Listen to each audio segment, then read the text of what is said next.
Taylen Green, new quarterback, Cleveland Browns. Wow. Okay.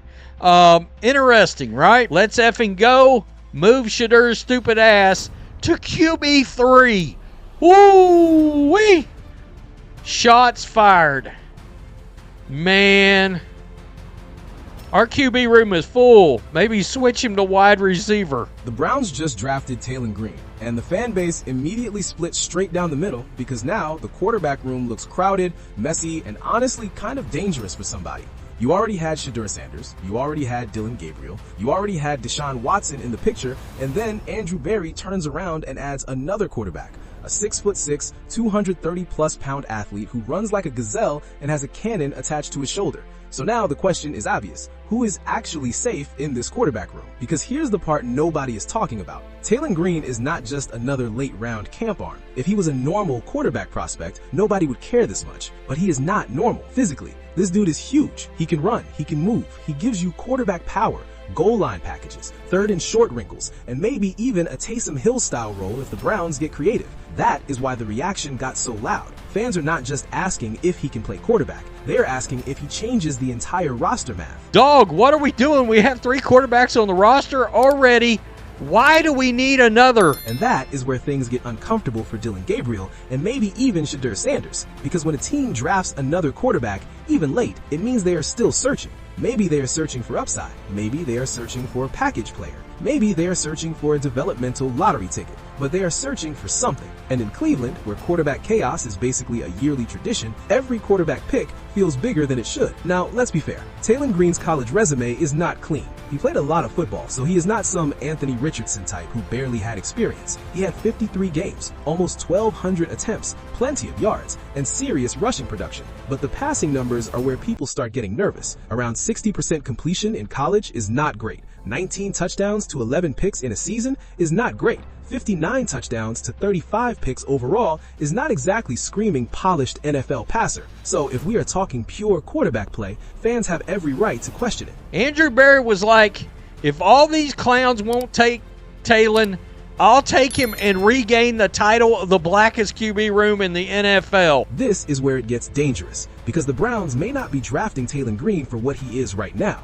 They may be drafting him for what Todd Monken thinks he can become, and that is a totally different conversation. Monken comes from systems where quarterback movement matters, designed runs, QB power, QB counters, red zone packages. All of that stuff is already in his playbook. Shedeur is not that kind of runner. Watson, with his injuries, is not someone you want taking those hits. Dillon Gabriel is definitely not giving you that physical element. Taylen Green does. So when fans say, why did we draft another quarterback? The answer might be because Green gives the offense something none of the other quarterbacks give it. Not as a full-time starter right away, but as a weapon. Put him in on 3rd and 2. Put him in at the goal line. Put him in motion. Line him up wide and make the defense wonder if a double pass is coming. Let him run QB power. Let him fake the run and throw a simple slant. That is how a 6th-round pick can actually have a role without needing to be QB1. Bye-bye Dillon Gabriel. A lot of people think this is a wrap for Dillon Gabriel. I tend to believe that too. Here's the part nobody is talking about. That might be worse news for Dillon Gabriel than Shedeur Sanders, because Shedeur has the real quarterback storyline. He has the fan interest. He has the leadership buzz. He has the connection with young receivers. Gabriel, on the other hand, now has to fight for a roster spot in a room where Green's athletic upside may be more valuable on game day. If the Browns only keep 3 quarterbacks and stash 1 on the practice squad, who gives them the most unique value? That is where Gabriel could be in trouble, and fans are already saying it. Some are saying bye-bye Dillon Gabriel. Some think Green getting drafted is the beginning of the end for him. Others think Green is not a quarterback at all and should immediately be turned into a wide receiver, tight end, or gadget player. And honestly, that's not crazy. When you have a 6'6" athlete who can run like that, you start dreaming about all kinds of roles. Goal line weapon, red zone receiver, wildcat quarterback, emergency passer, Terrell Pryor type conversion, Taysom Hill type package. The athletic tools are too loud to ignore. Why couldn't y'all's inept asses leave my QB alone?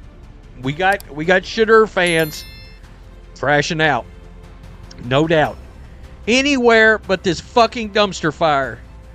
This to me is no more DG than Shedeur. But this is where young teams usually make a mistake. They fall in love with traits and forget the position. Running fast and being huge is not enough to play NFL quarterback. Can he read coverage? Can he throw with accuracy? Can he process quickly? Can he avoid bad turnovers? Can he run a real offense when the defense knows what's coming? That is where the skepticism comes from. Fans aren't hating just to hate. They watched the numbers. They saw the inconsistency. They know the NFL is not a combine drill. And that is why this pick has people so fired up. It's either a wasted pick or a genius lottery ticket, depending on how the Browns use him. If they try to force him into being a traditional quarterback too fast, it could look ugly. If they create a role for him while developing him slowly, it could actually become one of the more interesting picks in the class. But Cleveland has not exactly earned blind trust when it comes to developing quarterbacks, so fans are naturally nervous. Here's the part nobody is talking about. Taylen Green may have the higher physical ceiling than both Shedeur and Gabriel, but ceiling doesn't mean readiness. That's the key. You can say he has the biggest arm and the best athletic profile in the room, fine, but Shedeur is the more polished passer and better natural quarterback right now. Gabriel may be a pure distributor right now. Green is the project. The question is whether the Browns actually know what to do with a project, because if they do, he could be dangerous. If they don't, he becomes another name on the long list of Cleveland quarterback experiments. Can I turn him into Lamar Jackson? A bigger, stronger, more physical Lamar Jackson? Can I do that? Now, I will say this.